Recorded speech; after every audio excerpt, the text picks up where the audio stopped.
Hello बच्चा party. तो आज हम लोग पढ़ेंगे हाइड्रोजन चैप्टर का इम्पोर्टेंट ट्रेंड्स। ये एनसीईआरटी से मैं लाया हूँ, देख सकते हो। तो इससे पहले अगर आप चैनल पे नए हो तो सब्सक्राइब कर देना, ठीक है ना। तो चलो देखते हैं ये जो इम्पोर्टेंट ट्रेंड्स है। देखो मैं ये एनसीईआरटी से लाया हूँ, यहाँ से आप देख सकते हो। ये जो आपका टेबल दिया हुआ ये बहुत ज़्यादा इंपॉर्टेंट होता है जेईई मेंस और नीट वालों के लिए, ठीक है ना। ये बहुत ज़्यादा इंपॉर्टेंट है, ये ट्रेंड देख सकते हो। तो मैं यहाँ से लाया हूँ, ठीक है ना। तो यहाँ पे आप देख सकते हो बच्चों, सबसे पहले अगर एटॉमिक मास की बात किया जाए तो ट्राइटियम का सबसे ज़्यादा होता है, उससे कम ड्यूटेरियम का, और सबसे कम किसका होता है, प्रोटियम का होता है। अगर मेल्टिंग पॉइंट की बात किया जाए तो फिर ट्राइटियम का सबसे ज़्यादा होगा। बॉइलिंग पॉइंट के केस में भी देखो, यहाँ पे मैं सब बताया हूँ। Atomic mass, melting point, boiling point, density, enthalpy of fusion, enthalpy of vaporisation और बॉन्ड डिसोसिएशन एनर्जी, या बॉन्ड इंथैल्पी भी बोल सकते हो, ठीक है ना। बॉन्ड इंथैल्पी भी आप बोल सकते हो। तो ये सब जो फिजिकल प्रॉपर्टीज है ये सब के केस में देख सकते हो ट्राइटियम का मैक्सिमम है और प्रोटियम का क्या है, सबसे कम है, ठीक है ना। अब उसके बाद देखो दो प्रॉपर्टीज ऐसा है जिसमें हाइड्रोजन का ज़्यादा होता है, जैसे एबंडेंस, मतलब नेचर में एबंडेंस कितना होता है। तो प्रोटियम का सबसे ज़्यादा होता है, इसका 99 पॉइंट समथिंग होता है, ठीक है ना। और ट्राइटियम का सबसे कम होता है, इसका तो बहुत कम होता है, ठीक है ना। उसके बाद जब रिएक्टिविटी की बात करोगे बच्चों तो H2 का रिएक्टिविटी ज़्यादा होता है, क्योंकि देख सकते हो बॉन्ड डिसोसिएशन एनर्जी क्या होता है हाइड्रोजन का, कम होता है, इसलिए यहाँ पे जल्दी टूटेगा तो रिएक्टिविटी भी क्या होगा, ज़्यादा होगा, ठीक है ना।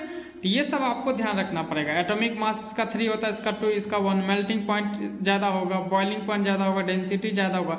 इसका एग्जैक्ट वैल्यू आपको नहीं याद रखना है, बस किसका ज़्यादा है कंपैरिजन वाला क्वेश्चन आता है एग्जाम में, किसका ज़्यादा है किसका कम है वो आपको ध्यान रखना है। इंथैल्पी ऑफ फ्यूजन भी देख सकते हो, इंथैल्पी ऑफ वेपोराइजेशन भी देख सकते हो।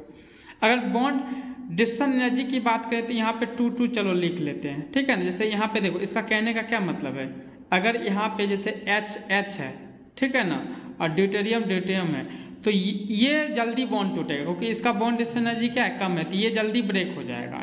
ये ब्रेक होने में ज़्यादा एनर्जी लगेगा, ठीक है ना। तो जल्दी ये ब्रेक होता है इसलिए इसका रिएक्टिविटी क्या होता है, ज़्यादा होता है, ठीक है ना।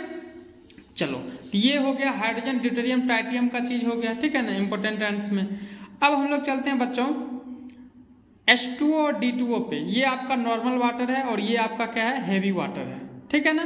तो इस पे चलते हैं हम लोग, नॉर्मल वाटर और हैवी वाटर पे चलते हैं।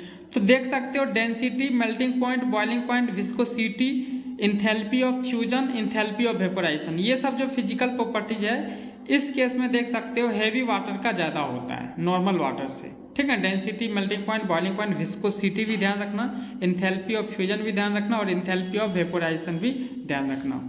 बस एक प्रॉपर्टी जैसा होता है जिसमें नॉर्मल वाटर का D2O से ज़्यादा होता है, और वो फिजिकल प्रॉपर्टीज क्या है, तो डाई इलेक्ट्रिक कॉन्स्टेंट है, ठीक है। डाई इलेक्ट्रिक कॉन्स्टेंट का काम क्या होता है, वो जो मीडियम के लिए हम लोग यूज नहीं करते हैं। डाई इलेक्ट्रिक कॉन्स्टेंट होता है कि वैसा सॉल्वेंट जो किसी दूसरे मॉलिक्यूल को कितना जल्दी तोड़ता है।